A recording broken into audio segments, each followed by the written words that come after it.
Episode की शुरुआत होती है होंगडो से, जो यूनबुक का काफी देर से वेट कर रही थी। अब वो भी कब तक वेट करे, इसीलिए वहां से घर की तरफ आने लगती है और यूनबुक को मैसेज करती है कि सब कुछ ठीक तो है ना, अगर कोई प्रॉब्लम हो तो मुझे कॉल करना। जबकि वो तो अभी यीबुक के साथ हॉस्पिटल में इमरजेंसी रूम के बाहर बैठा था। तभी डॉक्टर्स बाहर आते और बताते हैं कि सर्जरी तो अच्छी हुई है, लेकिन उन्हें पेशेंट के होश में आने तक का वेट करना होगा। पर उन्हें नहीं पता कि उसे कब तक होश आएगा। यीबुक को तो बहुत बुरा लग रहा था। वो यूनबुक से कहती है कि अगर उसे कभी होश ही ना आए तो, अगर ऐसा हुआ तो मैं कभी खुद को माफ नहीं कर पाऊंगी, क्योंकि उसे लगता था कि जूनो को जो भी सहना पड़ा वो कहीं ना कहीं उसकी वजह से हुआ। तब वो उसे समझाता है कि तुम चिंता मत करो, वो जल्दी उठ जाएगा, सब कुछ ठीक होगा। वो कहती है कि क्या तुमने दादाजी और नानी माँ को इस बारे में बताया? वो कहता है मैं वहाँ जाकर उन्हें बता दूंगा। तो यीबुक कहती है कि मैं अभी जूनो के पास रुकूंगी। यूनबुक भी कहता है कि अगर कुछ जरूरी हो तो मुझे कॉल करना। फिर वो जाने लगता है। तब फोन में होंगडो का मैसेज देखता है, फिर जल्दी से गाँव पहुँचकर होंगडो से मिलता है और माफी मांगता है कि मैं आपको कॉन्टेक्ट करना भूल गया था। ये कहता है कि जूनो का एक एक्सीडेंट हुआ। वो कहती है कि एक्सीडेंट, अब वो ठीक तो है ना? और ये भी कहती है कि मेरे बारे में मत सोचना, मैंने तुम्हारा ज़्यादा वेट नहीं किया, लेकिन सब कुछ ठीक तो है ना, तुम परेशान लग रहे हो। तो वो कहता है कि हाँ मैं ठीक हूँ। उसके बाद दादाजी के पास जाता है और उन्हें जूनो के बारे में सब कुछ बता देता है। पुलिस भी सस्पेक्ट की तलाश कर रही थी। तब वो ये भी बताता है कि उस दिन मैं जूनो से मिलने गया था। वो मुझे कुछ बताना चाहता था, लेकिन अचानक से ये सब हो गया। मुझे लगता है कि कहीं ना कहीं उसी वजह से उस पर अटैक हुआ है। दादाजी कहते हैं कि इसका मतलब उसको चुप रखने के लिए उस पर हमला किया गया। वो यही सोच रहे थे कि आखिर इन सब के पीछे कौन हो सकता है।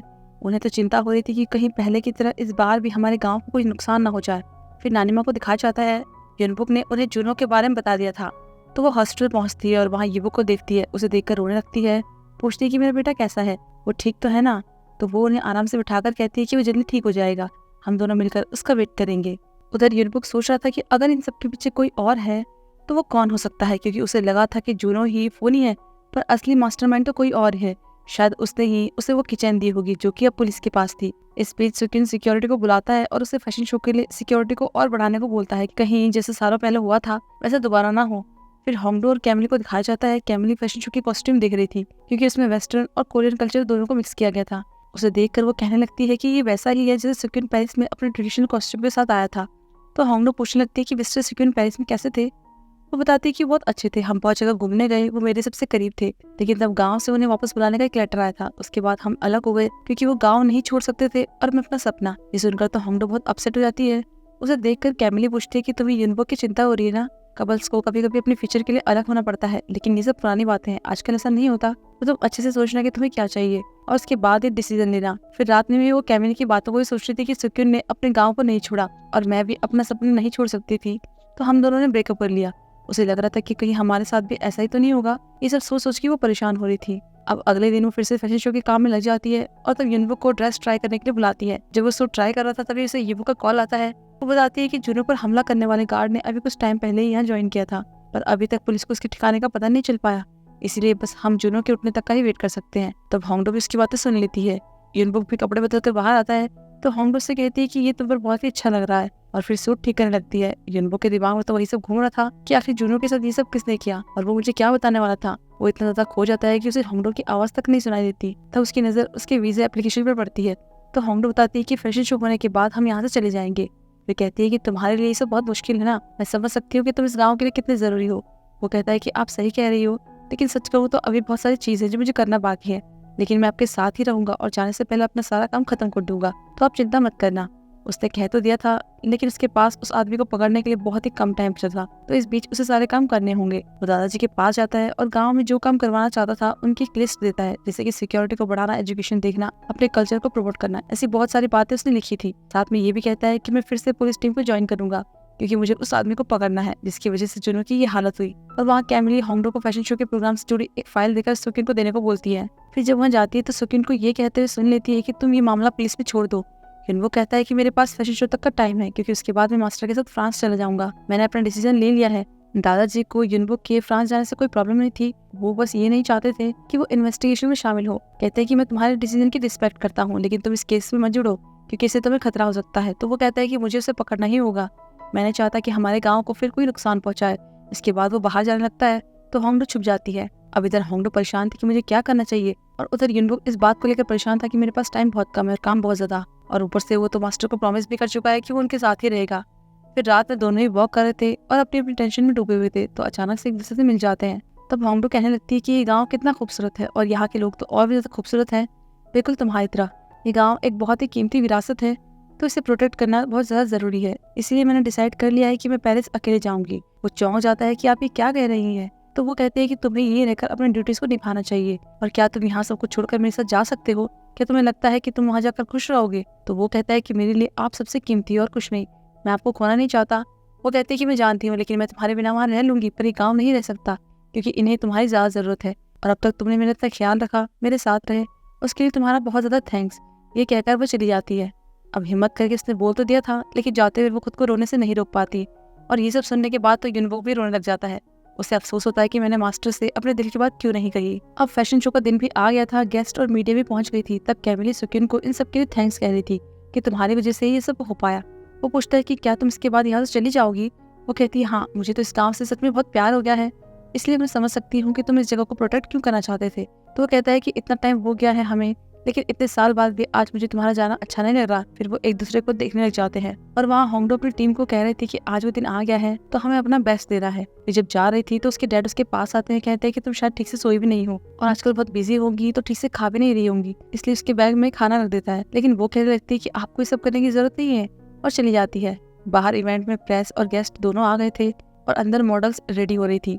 तब कैमिली सारी तैयारियां देखने के लिए आती है कि सब कैसे चल रहा है, और वहाँ युनबुक भी यहाँ आने के लिए जब तैयार हो रहा था तो उसके दिमाग में बस होंगडो की बातें ही घूम रही थी। फिर इवेंट में जाते हुए उसे चिलबुक मिलता है। वो कहता है कि आप यहाँ पर क्या कर रहे हो, आपको भी फैशन शो में जाना चाहिए। वो कहता है कि मुझे थोड़ा टाइम लग जाएगा, आप चले जाओ, मैं बाद में आऊंगा। तब युनबुक दादाजी को लेकर फैशन शो के लिए निकल जाता है, और इस बात का फायदा उठाकर चिलबुक उनके ऑफिस में घुस जाता है। वो यहाँ किचन को ढूंढने के लिए आया था, और बहुत ज्यादा इधर उधर ढूंढने के बाद आखिरकार वो उसे मिल ही जाती है। उधर सुकिन इवेंट में आए हुए सभी लोगों से मुलाकात कर रहा था, और युनबुक मेकअप रूम में पहुंच जाता है। तब वो होंगडो को देखता है और उससे बात करने की कोशिश करता है, लेकिन वो एक मॉडल था तो उसे मेकअप के लिए बिठा दिया जाता है। इन सब में उसे होंगडो से बात करने का मौका तक नहीं मिलता। इस बीच हम एक मास्क और कैप पहने हुए आदमी को देखते हैं, जिसके पास वही किचन थी, लेकिन उसे गार्ड्स देख लेते हैं तो वो भाग जाता है, और भागते भागते ड्रेसिंग रूम में पहुंच जाता है। फिर वहाँ पर कपड़े बदलने लगता है, और तब उसके हाथ में वो जला हुआ निशान भी दिखता है, और यहाँ पता चलता है कि कोई और नहीं बल्कि मिस्टर ली है, कल्चरल हेरिटेज एडमिनिस्ट्रेशन के डायरेक्टर। इसका मतलब कि असली फोनी यही थे, अब तक वो सबको धोखा दे रहे थे। इतने में होंगडो भी आती है और कहने लगती है कि आप यहाँ पर क्या कर रहे हैं, और तब उसकी नज़र किचन पर पड़ती है तो उसे याद आता है कि बचपन में उसने इसे देखा था।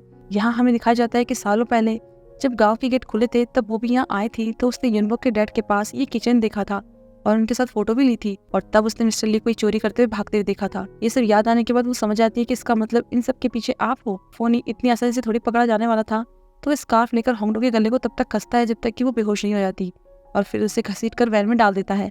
उधर युनबुक को भी गार्ड से पता चलता है कि कोई गाँव में घुस आया है। उसे ढूंढते हुए वो ड्रेसिंग रूम में पहुंचता है तो वहाँ उसे कैप और जैकेट दिखाई देती है। फिर जब वो बाहर जाता है तो मिस्टर ली को वैन बंद करके कहीं जाते हुए देख लेता है। वो सब कुछ समझ जाता है, उनका पीछा करने लगता है। तब उसे कैमरी मिलती है जो होंगडो को ढूंढ रही थी। वो उसे बताता है कि होंगडो का किडनैप हो गया है और दादाजी को इस बारे में बता देना।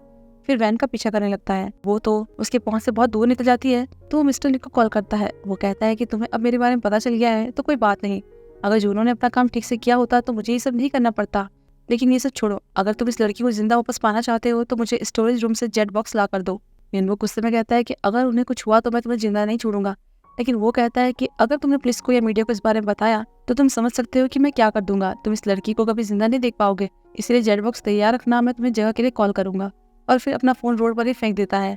वहाँ कैमिली सुकिन को होंगडो के बारे में बता देती है।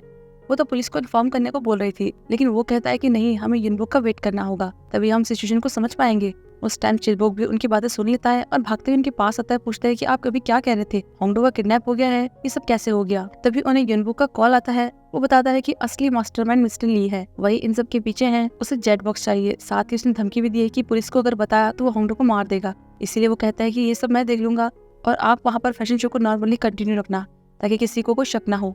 कैमिली को तो यकीन नहीं हो रहा था कि मिस्टर ली ये सब कर सकते हैं। उनके साथ रहते हुए उन्होंने सबका बेवकूफ बनाया। युनबुक भी मिस्टर ली के ऑफिस पहुंच जाता है, लेकिन वहाँ कुछ नहीं मिलता, तो वो उनका एड्रेस लेकर उनके घर पहुंच जाता है। तब उसे पता चलता है कि यहाँ पर काफी टाइम से कोई भी नहीं रह रहा है। इसका मतलब कि मिस्टर ली ने पहले ही सब कुछ प्लानिंग कर ली थी। उसे गुस्सा भी आ रहा था और रोना भी कि अब वो क्या करे। फिर हम होंगडो को देखते हैं। वो एंटीक चीजों से भरे हुए कमरे में कुर्सी से बंधी हुई थी। जब उसे होश आता है तो उसे कुर्सी में एक उभरी हुई कील मिलती है। फिर खुद को खोलने की कोशिश करती है, लेकिन तभी मिस्टर ली आते हैं तो उसे देखकर वो सोने का नाटक करती है। फिर उसकी जाते ही वो बहुत कोशिश करने के बाद आखिरकार रस्सी खोल देती है, लेकिन बाहर जाती है तो उसे फिर से पकड़ लिया जाता है। मिस्टर ली युनबुक को कॉल करके टाइम और जगह बता देता है कि उसे कहाँ पर जेट बॉक्स लाना है। अब इसके लिए युनबुक को वो किचन चाहिए थी, एक तो दादाजी के पास थी जो कि मिस्टर ली लेकर भाग गए थे, और दूसरी जुनों के पास से मिली थी जो कि अभी पुलिस के पास रखी हुई थी। इसीलिए वो युवक से मिलने जाता है और उसे सब कुछ बता देता है। तब उससे वो किचन लाने को कहता है, पर वो कहती है कि तुम मुझे चोरी करने को बोल रहे हो, तो फिर तो पुलिस में रिपोर्ट करनी चाहिए। वो बताता है कि अगर हमने ऐसा किया तो वो मास्टर को नुकसान पहुंचाएगा। वो भी उसकी बातों को समझ रही थी, इसलिए बाद में चुपचाप से किचन लाकर उसे दे देती है। दूसरी तरफ गाँव में इवेंट तो अच्छे से हो गया था, लेकिन मीडिया कैमली की नई डिजाइनर होंडो को देखना चाहती थी। तब कैमली बात को बहुत अच्छे से संभालती है, कहती है कि अगर हम सब कुछ एक बार में ही रिवील कर देंगे तो इसमें मजा नहीं आएगा, इसलिए हम अब सबसे पेरिस में मिलेंगे। अगर आप उससे मिलना चाहते हो तो आपको वहाँ आना होगा। और फिर सबको थैंक्स और गुड बाय करके चली जाती है।